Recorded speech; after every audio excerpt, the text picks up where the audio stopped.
Bugundan kelajak o'zgardi. Germaniyaning Wacken brendi ostida ishlab chiqarilgan Moishe pilisos narxining arzonligi, qulayligi, funksiyalarining ko'pligi, o'ta jozibador va shafqatsiz dizayni bilan pilisos bozoridagi barcha raqiblarni yer bilan yakson qila oldi. Pilisos gilamlarni, mebellarni, pollarni yuvadi va har qanday yuvilishi qiyin bo'lgan dog'larni bemalol tozalab tashlaydi. Pilisos agarda ichiga suv solib qo'yilsa, oddiy pilisos sifatida ham ishlayveradi va xonaga hech qanday chang chiqarib yubormaydi. Pilisos hattoki oddiy qopda ham ishlayveradi. Komplektida naq 5 ta nasatkasi bor. Ular orasida eng diqqatga sazovori esa roller nasatka. U gilam orasidagi changlarni, soch va iplarni vibratsiya sildirish orqali qoqib chiqaradi. Pilisos baglarni o'chirish uchun kompressor vazifasini ham bajaradi. Kabel uzunligi naq 8 metr. Dishlari tritan materialdan ishlangan. U zanglamaydi va sinmaydi. To'g'ri bo'ladi.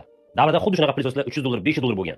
To'g'risi bu brend qanaqa bu darajada sifatli pilisosni bu darajada O'zbekiston hududiga arzon bizga berdi. Men hayronman, ochig'iga juda hayronman. 130 dollar yoki xo'p, допустим 150 dollar bo'lsa ham bitta kiyinsak, masalan, ustimizga yaxshi kiyim olsak, elementariy kiyinsak, shu pul ketadi. Yoki oilaviy borib bir joyga prosta ovqatlansak, oilaviy 3 kishi ovqatlansak ham shu 1,5 million so'm, 2 million so'm pul ketadi. 150 dollarga uylarga как будто o'sha butun boshli ximchiska xodimini sotib olgandek bo'lasizlar. Oddiy bitta gilam olib chiqib yudish hozirgi kunda kamida 200 ming turadi. 3-4 marta 1 marta gilamlarni hammasini yudsanglar, shu pilisosni pulga to'g'riladigan. Даже undan qimmat ham bo'lib ketadi.